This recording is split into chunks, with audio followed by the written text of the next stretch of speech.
naman. So, gusto ko, dito natin ilalagay ang buffet table, tapos yung mga bulaklak, tapos dun sa may gitna, ang tables and chairs for the students. Okay ba? Ah, teka muna. Saan ang para sa faculty members? Tsaka dapat may extra chairs para sa guests ng faculty, di ba?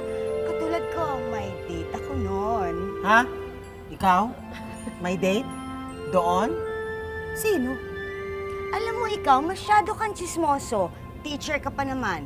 So, syempre, alam mo rin siguro na may milagrong nagaganap between two faculty members. Totoo kaya yon? Sino kayo? Cindy.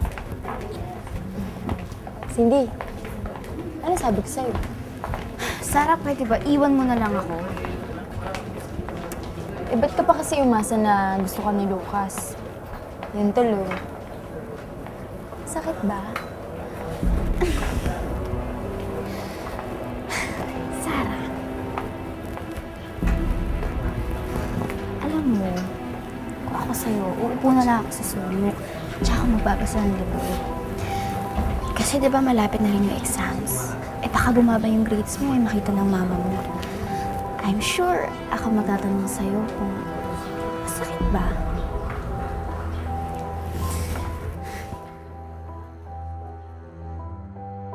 Kilala nyo?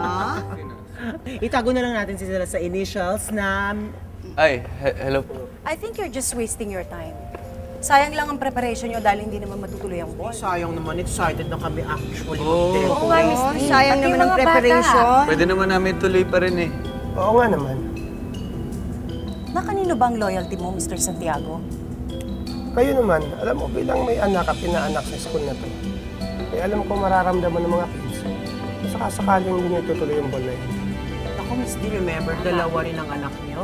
I'm sure Yes, magreklamo rin niyo. Totoo.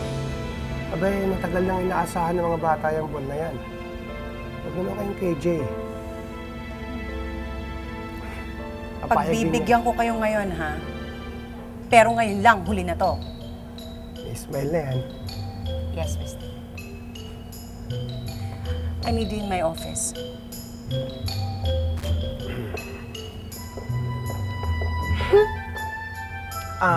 Miss Ida, I need you in my office too, ha?